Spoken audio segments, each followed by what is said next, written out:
नमस्कार, आप देख रहे हैं न्यूज वन इंडिया। मैं हूं आपके साथ राजेश कुमार। बुलेटिन की शुरुआत बड़ी खबर के साथ करेंगे। गोरखपुर से हर घर तिरंगा अभियान का शुभारंभ हुआ है और इसमें मुख्यमंत्री योगी आदित्यनाथ भी यहां पर मौजूद हैं और इसका शुभारंभ करते हुए इस वक्त वो तस्वीरों में नजर आ रहे हैं। हर घर तिरंगा अभियान का शुभारंभ यहां किया जा रहा है। तिरंगे को फहरा के और इस अभियान की शुरुआत की जा रही है और पूरे देश में इस अभियान में बढ़ चढ़कर हिस्सा लेने की अपील प्रधानमंत्री ने भी की और मुख्यमंत्री योगी आदित्यनाथ भी ये अपील करते हुए नजर आए। तो मुख्यमंत्री ने इस अभियान का शुभारंभ यहां पे किया है और लोगों से भी, इससे पहले भी उन्होंने अपील की थी कि तिरंगा अपने घरों पे जरूर लगाएं। घर की छत पे ये फहरता हुआ देशभक्ति की भावना को और ज्यादा उत्साहित करता है और देश की चाहे राजधानी दिल्ली हो, लखनऊ हो, गोरखपुर हो या देश के अलग अलग राज्यों में, शहरों में, गांवों में, हर जगह इस अभियान को सफल बनाने की कोशिश की जा रही है। और भारतीय जनता पार्टी के जो दिग्गज है वो लगातार लोगों को संदेश दे रहे हैं कि इस अभियान को सफल बनाएं। हर घर तिरंगा अभियान। और मुख्यमंत्री योगी आदित्यनाथ हुए और मुख्यमंत्री ने इस अभियान का शुभारंभ भी यहां से किया है और एक संदेश देने की कोशिश की है कि यह अभियान कितना जरूरी है और इसमें देश के हर नागरिक को बढ़ चढ़कर हिस्सा लेना चाहिए।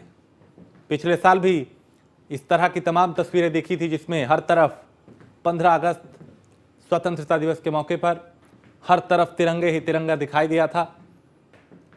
फिर चाहे वो घर हो, दुकान हो, मकान हो, सरकारी कार्यालय हो, उन तमाम इमारतों पे देश की आन बान और शान जो हमारा तिरंगा है वो लहरता हुआ, फहरता हुआ दिखाई दे रहा था। और इस बार भी वैसी ही तस्वीर कायम करने की कोशिश है। तो मुख्यमंत्री योगी आदित्यनाथ ने हर घर तिरंगा अभियान का शुभारंभ किया है और यहां आप वो सेल्फी लेते हुए भी नजर आ रहे हैं, क्योंकि इस तरह की अपील प्रधानमंत्री ने भी की थी कि आप तिरंगे के साथ सेल्फी जरूर लें, फिर उसे वेबसाइट पे अपलोड करें। इससे प्रेरणा दूसरों को भी मिलेगी और ऐसी ही अपील सबसे की गई।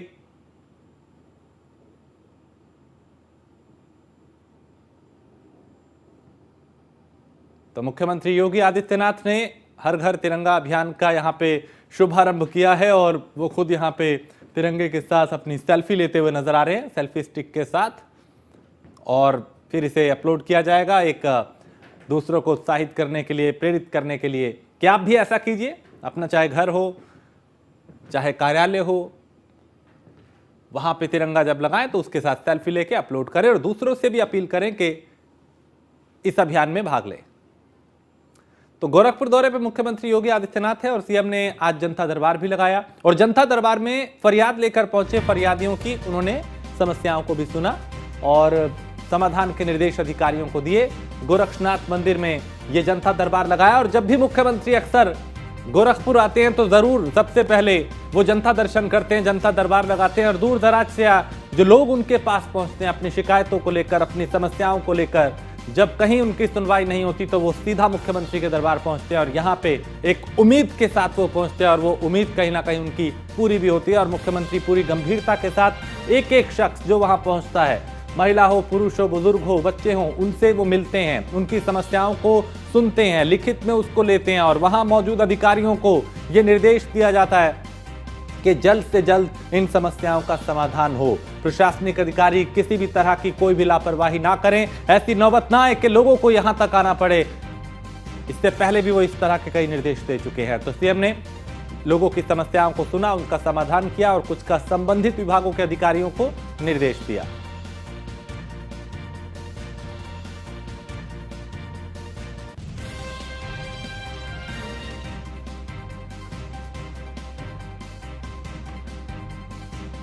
तो 2 दिन का उनका गोरखपुर दौरा है और आज भी वो कई कार्यक्रमों में शामिल होंगे।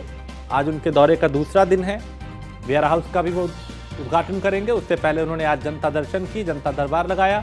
लोग उनके पास पहुंचे थे अपनी शिकायतों, अपनी समस्याओं को लेकर और उनका समाधान कुछ का मौके पर ही किया गया, कुछ का संबंधित अधिकारियों को निर्देश दिया गया कि जल्द से जल्द इन समस्याओं का समाधान होना चाहिए। जमीन से जुड़े मामले और कई अलग अलग तरह के मामलों की शिकायतों को लेकर यहां ज्यादा संख्या में महिलाएं पहुंची थी।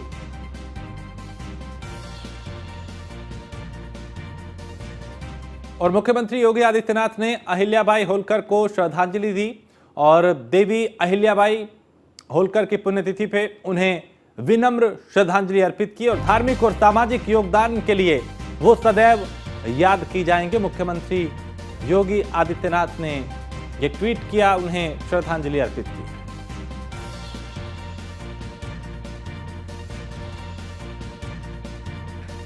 खबर लखनऊ से है, जहां लोकसभा चुनाव की तैयारी में घर घर दस्तक देगी समाजवादी पार्टी। सपा अध्यक्ष अखिलेश यादव ने कार्यकर्ताओं को निर्देश दिए हैं कि घर घर जाकर संपर्क कर पार्टी की नीतियों को बताने के निर्देश दिए। बांदा में 16 और 17 अगस्त को समाजवादी पार्टी का प्रशिक्षण शिविर है, फतेहपुर में 17 और 18 को, और इसी तरह से फिरोजाबाद में 20 और 21 अगस्त को प्रशिक्षण शिविर लगेगा। और अखिलेश प्रशिक्षण शिविर के जरिए कार्यकर्ताओं से संवाद करेंगे।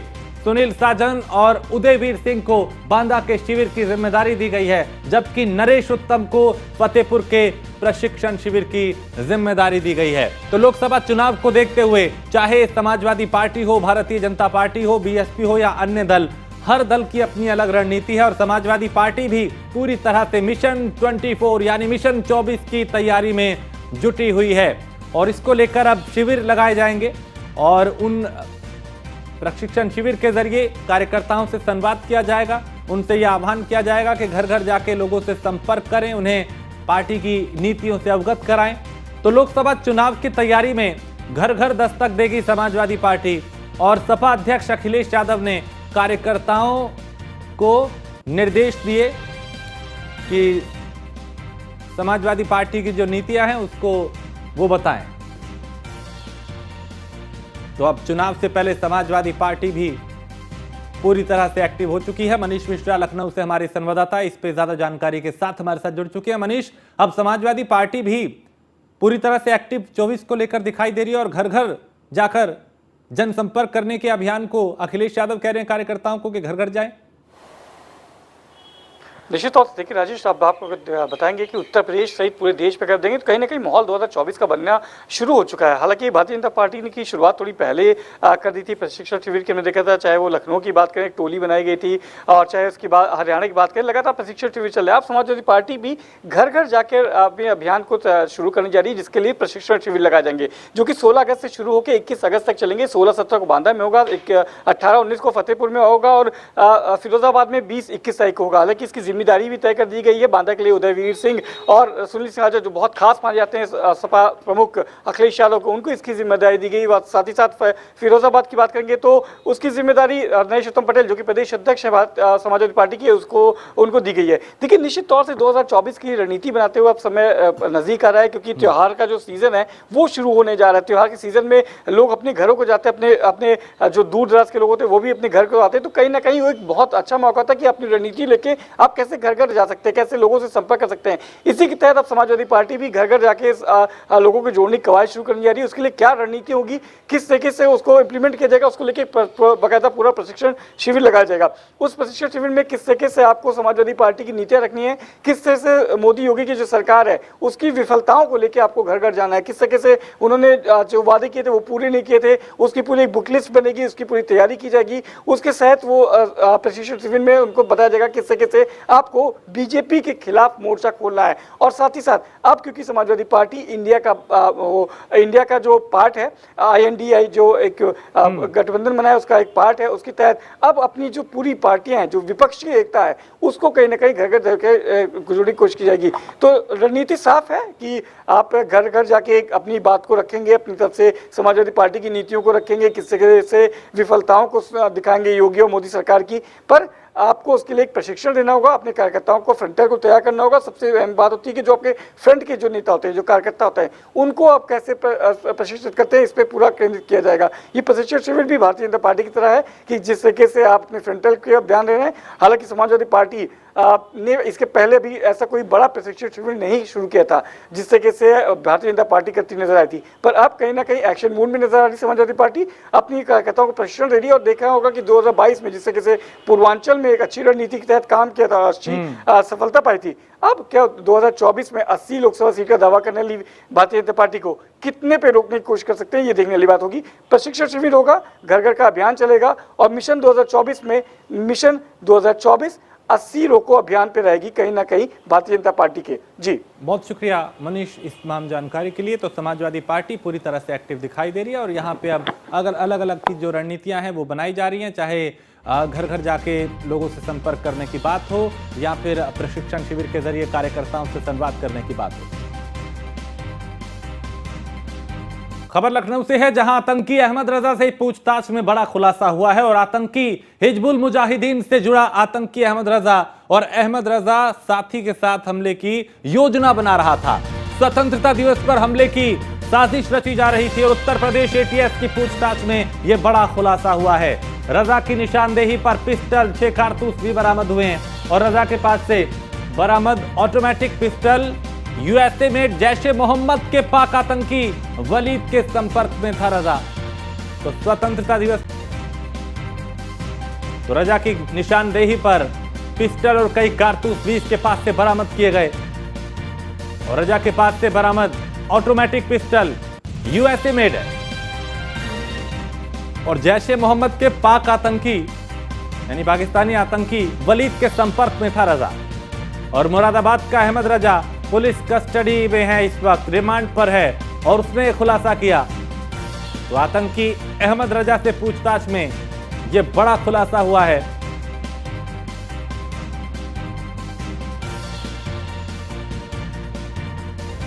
तो अहमद रजा साथी के साथ हमले की प्लानिंग कर रहा था, योजना बना रहा था। स्वतंत्रता दिवस पर हमले की साजिश रची जा रही थी लेकिन उसे नाकाम कर दिया उत्तर प्रदेश एटीएस ने।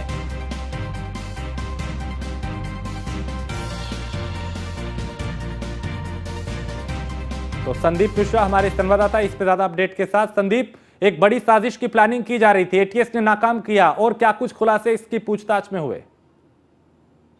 देखिए, बिल्कुल निश्चित तौर पे यूपी एटीएस को बड़ी कामयाबी हाथ लगी क्योंकि जिस तरीके से बड़ा खुलासा करने के इरादे में था और इससे आतंकी हमला पूरी तरीके से उत्तर प्रदेश में और अन्य राज्यों में करने के फिराक में था। जिस तरीके से अगर उनको रजा को गिरफ्तार पूछताछ की जा रही है और पूछताछ में कई ऐसी जगहों पर उन्होंने उससे व्हाट्सएप चैट या फेसबुक के माध्यम से देखा गया है कि बहुत सी ऐसी चीजें जगह पे उनको पाया गया है जहां पे उनके संदिग्ध होने की पूरी बात सामने निकल कर आई है। यानी मुरादाबाद में जिस तरीके से छापेमारी की गई, उनके साथी की गिरफ्तारी की गई जहां पे 6 कारतूस मिले हैं, उसके साथ साथ एक पिस्टल मिली है जो कि यूएसए की बताई जा रही है पिस्टल। साफ तौर पे जिस तरीके से वो आतंकी हमले को लेकर पूरी तरीके से फिराक में था, उससे 15 अगस्त में जो है एक बड़ी घटना को अंजाम देने की फिराक में था। लेकिन यूपी एटीएस ने जिस तरीके से छानबीन की है और उनको गिरफ्तार किया, उससे पूछताछ में बहुत सी चीजें सामने निकल के आई हैं कि उनके व्हाट्सएप चैट देखे गए हैं जो पाकिस्तान से कनेक्शन बताए जा रहे हैं, लक्सरे अहमद से कनेक्शन बताए जा रहे हैं, तो वहां से कनेक्शन जोड़ने की बात सामने निकल के। इसके साथ ही साथ में अगर बात करते हैं तो जम्मू में जिस तरीके से ट्रेनिंग लेता था, ट्रेनिंग के जरिए से भी वहां पे खुलासे साफ तौर पे देखे गए हैं। तो यानी साफ है एटीएस ने जो उनके मनसूख इरादे थे उस पर पानी फेरने का काम किया है और उससे पूछताछ लगातार अभी भी जारी है। बहुत सी ऐसी चीजें होंगी जो खुलासे के तहत जो है सामने निकल के आएंगी। लेकिन सबसे बड़ी ये बात ये है कि जिस तरीके से 15 अगस्त पे एक साजिश रच रहा था, पूरी तरीके से उसकी साजिश को नाकाम कर दिया गया है और अब फिलहाल एटीएस की टीम लगातार उनसे पूछताछ कर रही है कि क्या और कौन कौन लोग हैं जो चैन के आपके अधीन है और कौन कौन लोग आपके साथ जुड़े हुए हैं। उन सभी तथ्यों को जो है खंगालने का प्रयास कर रही है। जी बहुत शुक्रिया संदीप इस तमाम जानकारी के लिए। तो रजा के पास से ऑटोमेटिक पिस्टल भी बरामद हुई और अब इससे पूछताछ की जा रही है, कई खुलासे भी हुए हैं और इसमें स्वतंत्रता दिवस पे ये हमले की योजना बना रहा था लेकिन इसके नापाक इरादों पे एटीएस ने पानी फेर दिया। खबर लखनऊ से है, जहां तिरंगा यात्रा पर यूपी पुलिस की नजर है और आतंकियों से पूछताछ में साजिश का खुलासा होने पर पुलिस पूरी तरह से अलर्ट है। स्वतंत्रता दिवस पे प्रदेश भर में सुरक्षा के पुख्ता इंतजाम होंगे और एटीएस, कमांडो, पीएसी और केंद्रीय बल के जवान भी तैनात किए जाएंगे। 238 कंपनी पीएसी, 3 कंपनी राज्य आपदा मोचन बल तैनात रहेगा, जबकि 7 कंपनी केंद्रीय सशस्त्र पुलिस बल की अतिरिक्त तैनात की जाएंगी। लखनऊ और अन्य जिलों में होने वाले आयोजनों में सुरक्षा चाक चौबंद रहेगी, ताकि कहीं पे किसी भी तरह की कोई भी अप्रिय घटना ना हो।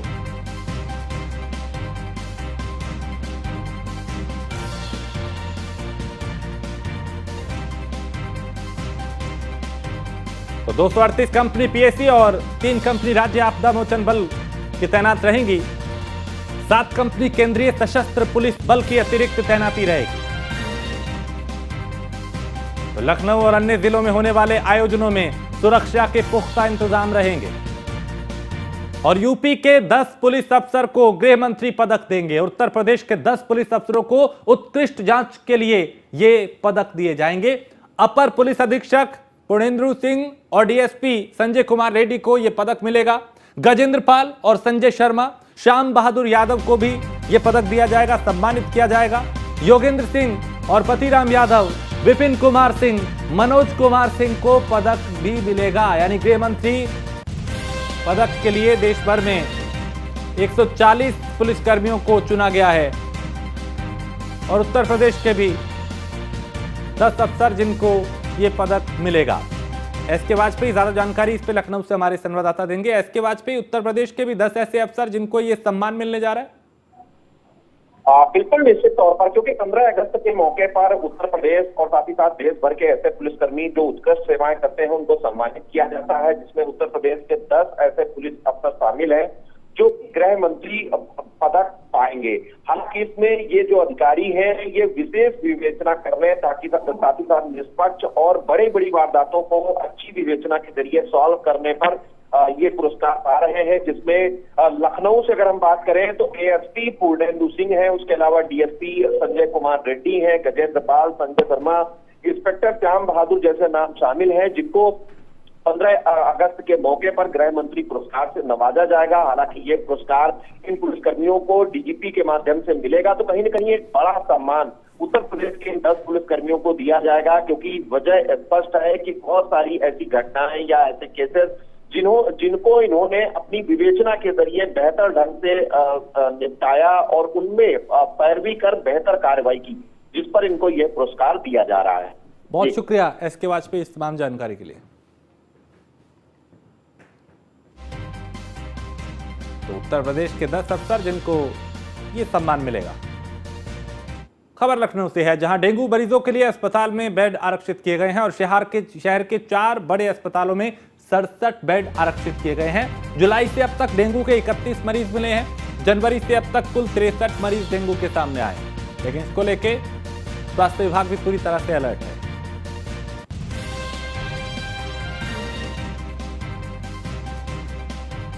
और लखनऊ से खबर, जहां नगर निगम सदन में सफाई और सीवर को लेकर हंगामा हुआ है। पार्षदों ने मेयर और नगर आयुक्त को समस्याएं सुनाई और नगर आयुक्त ने सीवर सफाई पे जलकल विभाग को जिम्मेदार बताया है। सीवर और पेयजल पर 375 करोड़ रुपए खर्च किए जा रहे हैं। करोड़ों खर्च के बावजूद समस्या जस की तस बनी हुई है। निजी कंपनी को भी करोड़ों भुगतान कर रहा है जलकल विभाग। मेयर और नगर आयुक्त ने जल्द समस्या के समाधान का आश्वासन दिया है। 60 पार्षदों ने पहले दिन सदन में अपनी बात रखी।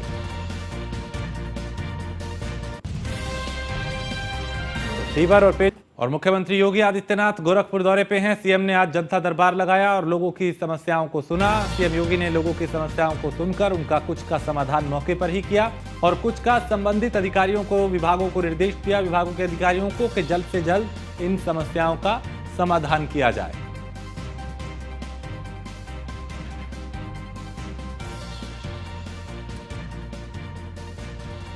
और आसमानी आफत के बाद अब लोगों पर बीमारी की मार पड़ रही है। गाजियाबाद कॉलोनी इलाके के मेवला भट्टी में लोग डेंगू, चिकनगुनिया और टाइफाइड जैसी बुखार की चपेट में आ रहे हैं। गाजियाबाद स्वास्थ्य विभाग के धरातल पर काम करने की सच्चाई की भी पोल खुल गई है। पिछले 10 दिन में गांव से 700 से 800 लोग बीमार हुए हैं, जिनका इलाज सरकारी अस्पतालों के साथ साथ निजी अस्पतालों में भी चल रहा है। वहीं गांव के प्राइमरी स्कूल में भी बच्चे बुखार की चपेट में हैं, जिस वजह से बच्चों की पढ़ाई पर भी इसका असर पड़ रहा है।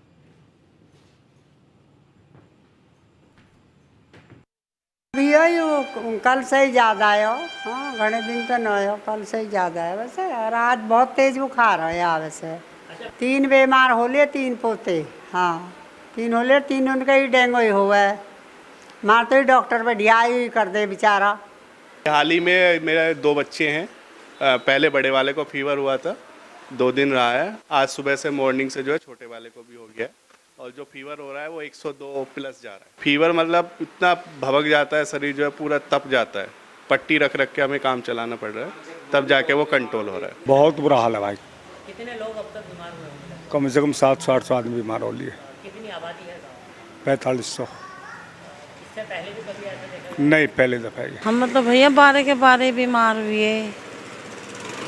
क्या बीमारी रही? बुखार जी, बुखार में चक्कर 15 दिन और 4 दिन बोतल लगी रही। अब कैसे हालात हैं? बस अब चला न जाता, चक्कर आवे, पाँव में दर्द है। उनका मौसम चल रहा है, लगातार मौसम में बदलाव हो रहे हैं और लगातार अस्पतालों के बाहर भीड़ बढ़ती जा रही है। ऐसे में आपको किन बातों का खास ध्यान रखना है और अपने आप को स्वस्थ रखना है, ज़्यादा जानकारी के लिए हमारे साथ डॉक्टर ब्रजपाल त्यागी जी मौजूद हैं। इनसे बातचीत करते हैं। डॉक्टर साहब, बरसात का मौसम है, कभी बरसात, कभी धूप, कभी ठंड, इस तरह का मौसम लगातार चल रहा है, तो किस तरह की बीमारियाँ होने का सबसे ज़्यादा खतरा रहता है? इस तरह के मौसम में जो खतरा रहता है वो जितने भी वायरल इन्फेक्शन हैं और जितने भी फंगल इन्फेक्शन हैं उनका रहता है। मक्खी वगैरह होने की वजह से हैजा वगैरह हो सकता है, और मच्छर की वजह से मलेरिया होता है, डेंगू होता है, चिकनगुनिया होता है। तो ये उस वक्त होते हैं जब आसपास कहीं साफ पानी भरा हुआ हो या गंदगी हो। तो अभी आपने देखा होगा जो अभी बाढ़ यमुना में और हिंडन में आई थी, तो काफ़ी एरिया में एनसीआर के उसका पानी भरा हुआ है बाढ़ का। उसकी वजह से जो मच्छर पैदा हो रहे हैं, ये जो डेंगू वाली बीमारी है ये उसकी वजह से आ रही है। इनसे बचाव किस तरह से किया जा सकता है, और अगर बचाव में थोड़ी कमी रह जाए तो कितना खतरनाक ये साबित हो सकता है? इनसे जो मेन बचाव है वो ये है कि जहाँ जहाँ पानी भरा हुआ है वहाँ हमें इस तरह के कीटनाशक डालने चाहिए जो मच्छर मक्खी पैदा ना हो, और उसके साथ साथ हमें हर रोज़ दिन में फुल बाजू के कपड़े पहनने चाहिए, और अब अपने जो पैर हैं उनको भी ढक के रखना चाहिए, क्योंकि डेंगू का मच्छर दिन में काटता है। और जितने भी वायरल इन्फेक्शंस हैं उनसे बचने के लिए आसान तरीका है कि हम जो कोविड प्रोटोकॉल है उसको मेंटेन रखें। तो बिल्कुल देखिए, ये थे हमारे साथ डॉक्टर ब्रजपाल त्यागी, जिन्होंने बताया कि इस बदलते मौसम में किस तरह से आप अपना ध्यान रख सकते हैं। जिस एक मरीज नहीं जी, अगर घर में 10 आदमी है तो 7 आदमी को बुखार है। अच्छा, किस तरह से ये महामारी फैली है, क्या कहेंगे, कहाँ कमी रह गई गाँव? कमी तालाब का पानी उधर घरों में जाने के लिए तैयार हो गया, इतना पानी बढ़ गया। नालियों की सफाई नहीं होती बिल्कुल भी, इतनी बड़ी घास हो रही है, वहाँ मच्छर पैदा हो रहे हैं, मतलब बिगड़ सफाई के हो रहा है धंधा सारा। अब पहले से सुधार है, क्योंकि ये मच्छर वाली दवाई छिड़की गई है और साफ़ सफाई भी ज़्यादा हुई है, तो अब काफ़ी सुधार हो रहा है। अच्छा, शुरुआत किस तरह से हुई थी, लगभग कितने लोग बीमार हो रहे थे शुरुआत में? शुरुआत का सुबह से लेकर शाम तक, रात के 10-11 बज जाए मरीज ही मरीज देखो। फिलहाल कम थोड़ा इसलिए है क्योंकि अभी हाल फिलहाल में जो गांव में बुखार और आई फ्लू की दिक्कत आई है, उसकी वजह से यदि घर में किसी एक को भी हुआ तो फिर पेरेंट्स ने क्या किया, तो एहतियातन, और हमने भी उनको कहा कि बच्चे स्कूल ना आए ताकि दूसरे बच्चों को इससे बचाया जा सके। कोई भी इस तरीके की भाई, क्योंकि ये वायरल फीवर है, एक दूसरे से फैलता है, आई फ्लू एक दूसरे से फैलता है, तो बच्चे हमारे बहुत सारे, अब तो बहुत सारे बच्चे आ भी रहे हैं, लेकिन बीच में कुछ ऐसा समय आया था कि बहुत ही कम हो गए थे बच्चे। लगभग कितने बच्चे एब्सेंट रह रहे हैं? लगभग मैं आपको बताऊं कि 20 से 25 बच्चे एब्सेंट हो पा रहे हैं। अभी मेरे 73 बच्चे जो हैं हाल फिलहाल में नामांकित हैं, और उसमें से 48-50 बच्चे मेरे पास आ जाते हैं। मेलाभट्टी में कुछ वायरल फीवर के केसेस आए हैं, कुछ डेंगू के भी केस आए हैं, लगभग 8 केस के आसपास। मैं बता दूँ, ये एक तो मैं क्लियर कर दूँ, ये बाढ़ ग्रसित इलाका नहीं है, यहाँ ये हाई रिस्क एरिया रहा है। जो हम लोग के जनपदों में हम लोगों ने हाई रिस्क एरिया हैं, किलोनी का वो भाग है जहाँ पे पहले भी केस निकले हैं। तो हम लोगों ने जब जुलाई में संचारी माह चलाया था, उसमें भी यहाँ पे एक्टिविटी करी थी, लेकिन बहुत सारे लोगों के घरों में, चूँकि यहाँ की जो पॉपुलेशन है थोड़ा अपर मिडिल क्लास है, अगर आप देखेंगे तो उसमें लोगों के घरों में जो कूलर हैं उसमें पानी निकाल के रखा, या घरों में गमले वगैरह हैं उसमें पानी की वजह से लोगों के घरों में लार्वा मिला है। जिसकी वजह से कुछ लोगों में वायरल फीवर के लक्षण आए हैं। लेकिन मतलब एक बात है कि कोई भी मरीज गंभीर नहीं है, किसी की कोई कैजुअलिटी नहीं हुई है। स्वास्थ्य विभाग जो है वहाँ पे लगातार टीम लगा के हम लोग काम कर रहे हैं। मलेरिया की टीम लगा रखी है हम लोगों ने, डोमेस्टिक वीडियो चेकर लगा रखे हैं। वहाँ पे लगातार हमारा मेडिकल कैंप हो रहा है। चिरौली PSC वहाँ से बहुत पास में, वहाँ पे भी हम लोग मरीजों को लग रहा है तो उसको रोक के उपचार कर रहे हैं। और एम्बुलेंस भी लगा रखी हैं। अगर किसी मरीज को हम लोग खुद बोल रहे हैं कि अगर आपको लगता है बुखार रहेगा, आपको लगता है तो आप हमारे साथ चलिए, हम आपको अस्पताल में भर्ती भी करा रहे हैं। हम लोग इसका व्यापक स्तर पर प्रचार प्रसार कर रहे हैं। ग्राम पंचायती राज के माध्यम से लोगों को अवेयर कर रहे हैं, आशाओं के माध्यम से अवेयर कर रहे हैं। दिन रात आपका मीडिया, आप लोग भी हम लोग को सहयोग कर रहे हैं, बता रहे हैं कि अपने घर के अंदर पानी ना इकट्ठा होने दें। और यदि आपको लगता है बुखार है तो निःशुल्क जाँच है, निःशुल्क उपचार है, सब निःशुल्क आपके लिए एम्बुलेंस की सुविधा है। कृपया हमें बताएं। मेला भट्टी में कुछ वायरल फीवर के केसेस आए हैं, कुछ डेंगू के भी केस आए हैं, लगभग 8 केस के आसपास। मैं बता दूं, ये एक तो मैं क्लियर कर दूं, ये बाढ़ ग्रसित इलाका नहीं है। यहाँ ये हाई रिस्क एरिया रहा है। जो हम लोग के जनपदों में हम लोगों ने हाई रिस्क एरिया हैं। किलोनी का वो भाग है जहाँ पे पहले भी केस निकले हैं। तो हम लोगों ने जब जुलाई में संचारी माह चलाया था उसमें भी यहाँ पे एक्टिविटी करी थी, कर रहे हैं। आशाओं के माध्यम से वे कर रहे हैं। दिन रात आपका मीडिया, आप लोग भी हम लोग को सहयोग कर रहे हैं, बता रहे हैं कि अपने घर के अंदर पानी ना इकट्ठा होने दें। और यदि आपको लगता है बुखार है तो निःशुल्क जाँच है, निःशुल्क उपचार है, सब निःशुल्क आपके लिए एम्बुलेंस की सुविधा है। कृपया हमें बताएं। मेवला भट्टी गांव में संक्रमण इस तरह से फैल रहा है कि यहां लोगों का रहना दुश्वार होता जा रहा है। अभी हम स्कूल में पहुंचे तो वहां पता चला लगभग 20 से 25 बच्चे ऐसे हैं जो बुखार के चलते स्कूल नहीं आ पा रहे हैं। और इस वक्त मैं गांव के एक छोटे से क्लिनिक पर आ पहुंचा हूं और यहां आप देखेंगे कि कुछ मरीज़ यहाँ बैठे हुए हैं और तो कुछ अंदर की तरफ जो हैं भर्ती हैं। आखिरकार क्यों इस तरह की महामारी फैली है, इसकी ज़्यादा जानकारी के लिए यहाँ डॉक्टर साहब से भी बातचीत करेंगे और जानते हैं कि आखिरकार गांव में पहली बार इतने बड़े पैमाने पर बीमारी क्यों फैल रही है। जी आपसे जानना चाहेंगे, क्या नाम है आपका? मेरा नाम है डॉक्टर वैभव कुमार। डॉक्टर वैभव जी, ये बताइए कि इससे पहले गाँव में कभी आपने इस तरह की बीमारी देखी? नहीं, पहले इस तरह कुछ भी नहीं है। कोविड हुआ था, कोविड में भी इस तरह की प्रॉब्लम नहीं थी। इस बार ऐसे कैसे? सर देखो क्या होता है, थोड़ा वायरल भी डिपेंड करता है।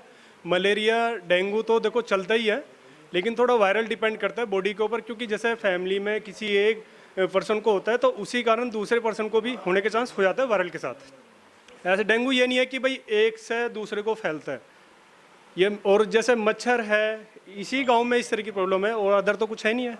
अच्छा, जो हमें सुनने में आया, हमने गांव का रियलिटी चेक किया तो वहाँ में ये भी सुनने में आया कि गांव में जो साफ़ सफाई है वो समय पर नहीं हुई, नालियों की सफाई नहीं हुई, और जो पानी जो जमा हुआ था वो जमा रह गया और उसको निकालने की कोई व्यवस्था नहीं हुई। सर, ये आपको भी पता है कि जो डेंगू का केस ज़्यादा चल रहा है, डेंगू का जो मच्छर होगा वो हमेशा गंदे पानी में नहीं होगा, वो तो साफ़ पानी में ही होता है। ठीक है सर, देखो ये तो क्या होता है कि जब इस तरह की प्रॉब्लम होती है तो ऑब्जेक्शन ये तो उठाए जाते हैं कि भाई गंदगी है।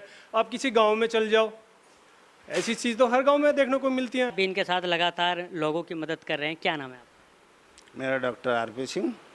डॉक्टर साहब, इससे पहले कब से आप इस गांव में रह रहे हैं और इससे पहले कभी इतना भयानक?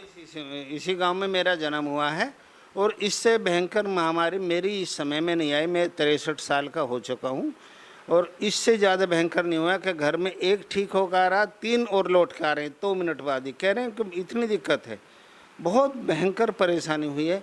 प्लेटें गिरी हुई आती हैं, 9-9 हज़ार प्लेट हो गई एकदम में। 1 घंटे में थोड़ी देर बुखार है, 9 हज़ार प्लेट हो गई। तो बिल्कुल देखिए, कुल मिलाकर कहा जा सकता है कि लोनी के मेवला भट्टी गाँव में जिस तरह से महामारी फैली है, कहीं ना कहीं उसमें लोगों की लापरवाही के साथ साथ कुछ स्वास्थ्य विभाग की भी लापरवाही रही होगी जो इस तरह की महामारी फैली है। गाजियाबाद के लोनी से अपने सहयोगी अनीस के साथ में जितेंद्र गौतम, न्यूज़ 1 इंडिया। खबर बुलंदशहर से है, जहां सभासद अखलाक उर्फ सुका का पर मुकदमा दर्ज हुआ है। नगर पंचायत चेयरमैन की तहरीर पर केस दर्ज हुआ है। सभासद पर जान से मारने की धमकी का आरोप है और चेयरमैन और उसके पिता के साथ बदसलूकी की, गाली गलौज किया।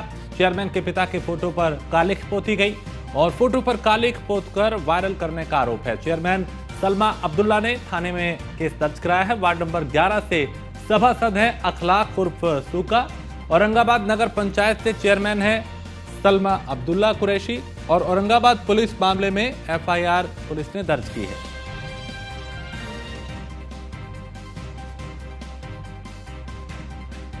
तो वार्ड नंबर 11 से सभासद है अखलाक उर्फ सुका।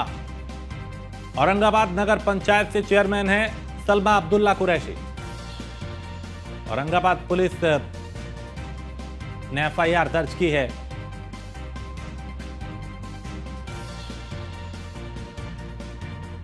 तो नगर पंचायत चेयरमैन की तहरीर पर यह केस दर्ज किया गया है और सभासद पर जान से मारने की धमकी का आरोप है।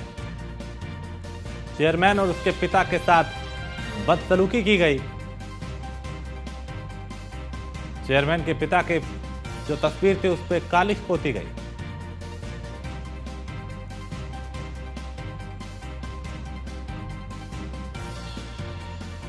अशोक कुमार हमारे संवाददाता इस पर ज्यादा जानकारी देंगे। अशोक, सभासद पर एफआईआर दर्ज हुई है, क्या विवाद था पूरा? बिल्कुल, एक सोशल मीडिया पे को पोस्ट वायरल हो रही थी और पोस्ट में नगर पालिका चेयरमैन का फोटो है और फोटो में काला पोत दिया गया है, जिसको लेकर सोशल मीडिया पर वायरल होने के बाद में लगातार एफआईआर दर्ज होने के बाद में धमकी मिल रही थी। चैनपर्सन ने औरंगाबाद थाने में एफआईआर दर्ज कराई है। पुलिस एफआईआर दर्ज करके जांच पड़ताल में जुटी है कि आज फोटो कहाँ से वायरल हुआ था और काले फोटो गया जिस तरीके का, वो जांच पड़ताल कर रही है। अब सीखना होगा इस तरीके का फोटो वायरल होने के बाद पुलिस ने तो एफआईआर दर्ज कर रही है और जो सभासद है वो कब तक गिरफ्तार होता है। बहुत शुक्रिया अशोक जानकारी के लिए। और खबर लखनऊ से है, जहां ड्रोन पायलट का कोर्स शुरू होगा और ICCMRT में चलेंगे प्रशिक्षण कोर्स। ड्रोन के जरिए कीटनाशक दवा का छिड़काव होगा और ड्रोन के इस्तेमाल से किसानों को फायदा भी होगा, JPS राठौर ने कहा।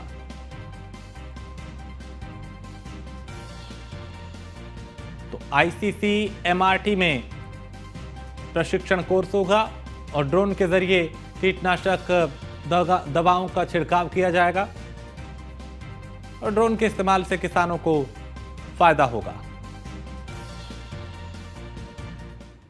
उत्तर प्रदेश की अर्थव्यवस्था को लेकर JNU में चर्चा हुई है और भारत की इकोनॉमी को $5 ट्रिलियन तक पहुंचाने का लक्ष्य है। PM मोदी ने $5 ट्रिलियन का लक्ष्य रखा है और यूपी के विकास पर पहली शोध पुस्तक का 16 अगस्त को विमोचन होगा। $1 ट्रिलियन इकोनॉमी का रास्ता उत्तर प्रदेश से ही गुजरेगा।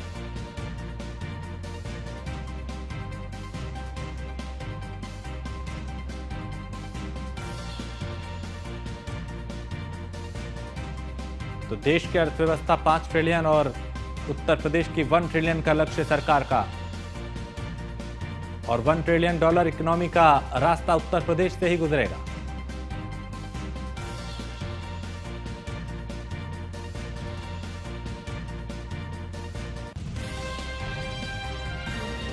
और इसी के साथ इस बुलेटिन में फिलहाल इतना ही। आप बने रहिए न्यूज़ 1 इंडिया के साथ।